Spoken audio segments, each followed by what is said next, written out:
Hi everyone and welcome back to my channel. Thank you so much for joining me today. Today we are going to be doing part 2 of the Behr Decorative Chalk Paint review video. So I just recently released part 1, which was showing you on my typical board that I normally use with my Klingon brush, brushing on the paint. Today we're going to be actually working on a piece of furniture. So let's so we're going to go ahead and get started. We're using the same exact paint in part 1 as we are in part 2. It is Grecian Garland is the color.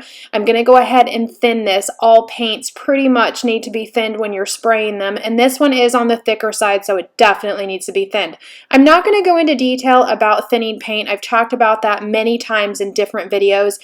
I eyeball it now. I've been doing it so long that I'm just used to what it should look like. What I suggest you do is every sprayer comes with a viscosity cup, and use that if you're not familiar with how it should look thinned. Every paint and every sprayer is going to differ. So the sweet spot when you're using the viscosity cup is about 35 to 40 seconds. Once I get the water in there, I just stir until I know it's been thoroughly mixed and it's ready to go. I usually test it to see how it runs off of my stick. If I feel like it's good enough, we're good to go.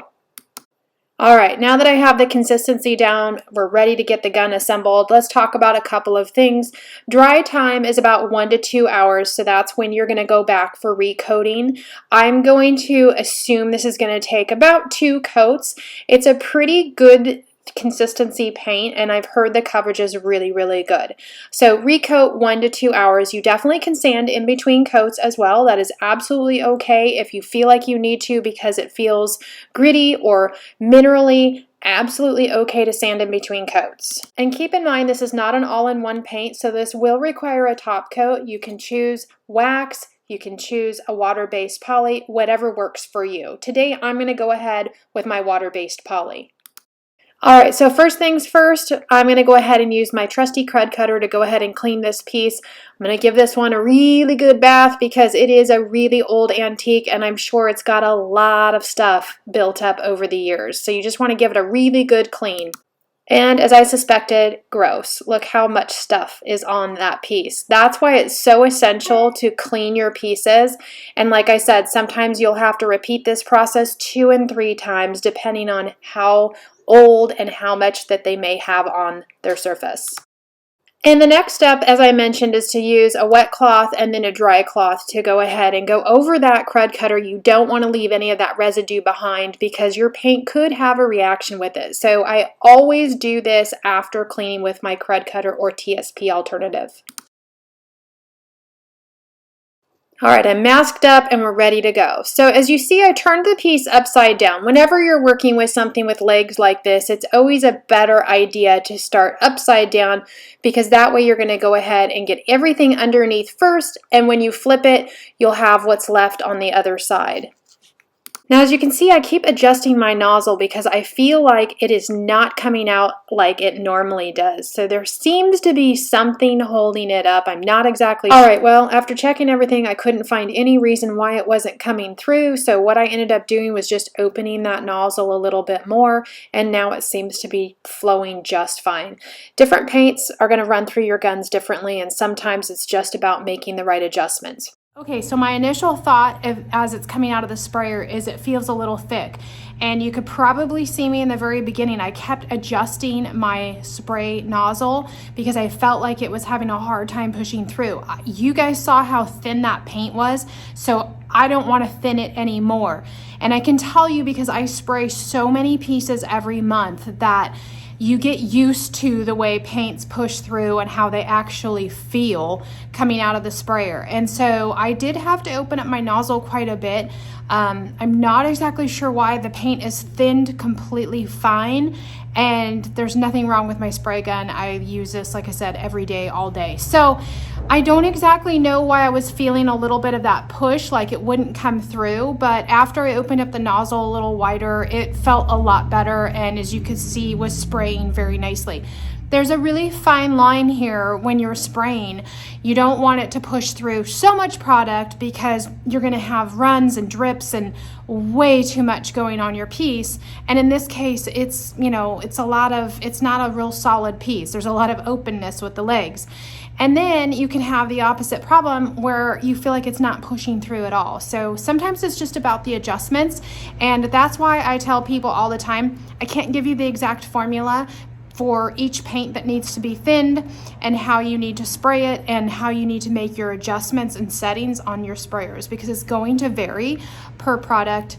All right, so I just want to show you guys, this is the end of coat 1 on the upside down. We're going to do one more coat while it's upside down and then we'll flip it. So I realized after my first coat that there was some actual drips in the original finish that I had missed in my prep because it was on the underside and I didn't see it. So I went back and sanded those out, so that's what you see there. I'll go ahead and cover these up on the next coat.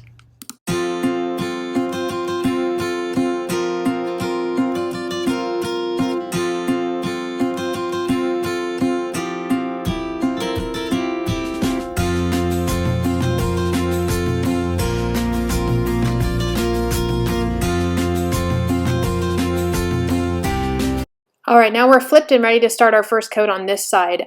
I'm not painting this area here because I do plan on sanding this. It is a little teeny table, but it is all solid wood, and so I'm going to go ahead and be sanding that top.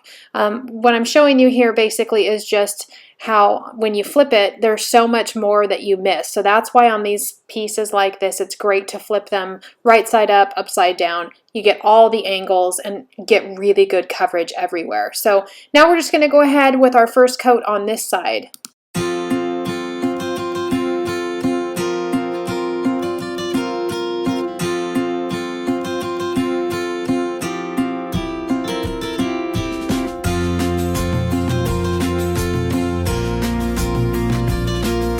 All right, and that is it. We've got 2 coats on each side, and I think we are good to go. It looks beautiful. The coverage is fabulous.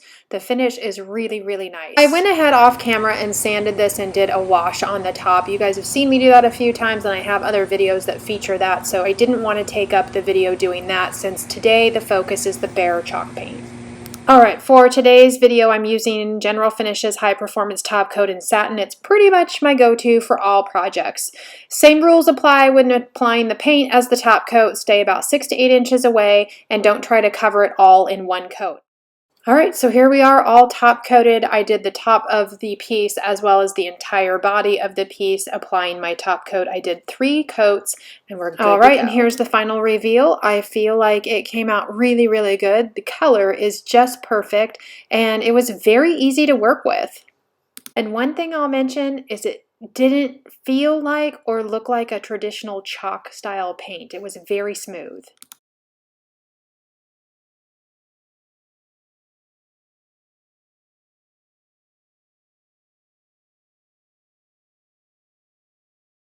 All right, you guys, that is it. We are at the end of the video. So what are my thoughts on this paint overall?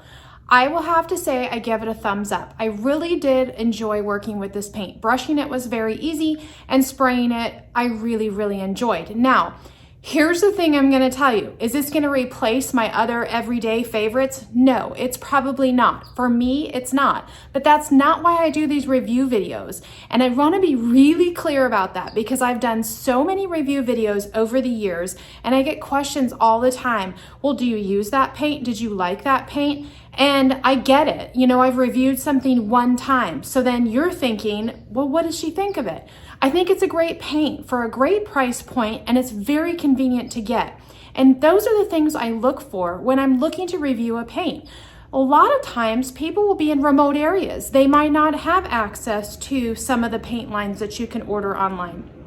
Sometimes it's a price point thing. Providing you guys with different product information, different paints, different choices, knowing that they're good, just because I don't use them or they don't take over my shop doesn't mean I don't like it. If I don't like it, I'm gonna tell you I don't like it. I like this paint. I think it's a really good paint and it'll be good choice for a lot of people, like I said, that might not have access to some of these other furniture paints that might have a different budget. You get a little bit more for your money being that you get to buy a quart for $20.38, and a pint of some of these furniture paints is $21. So, you know, you have to think about the different things when it comes to the furniture paints and what it is I'm trying to present to you guys. I want to give you guys a good, honest opinion. My good, honest opinion is it's a good paint, and I definitely wouldn't count it out. The other thing with this paint that I really do like, that I was misguided in the very beginning of my journey, and that is you can get this pretty much tinted to any color. When I went to my Home Depot, the person that was helping me told me I had to stick to the brochure of like 50 colors or something, and that's absolutely inaccurate. I learned that even before the video debuted, and I appreciate all of you that told me afterwards, absolutely not.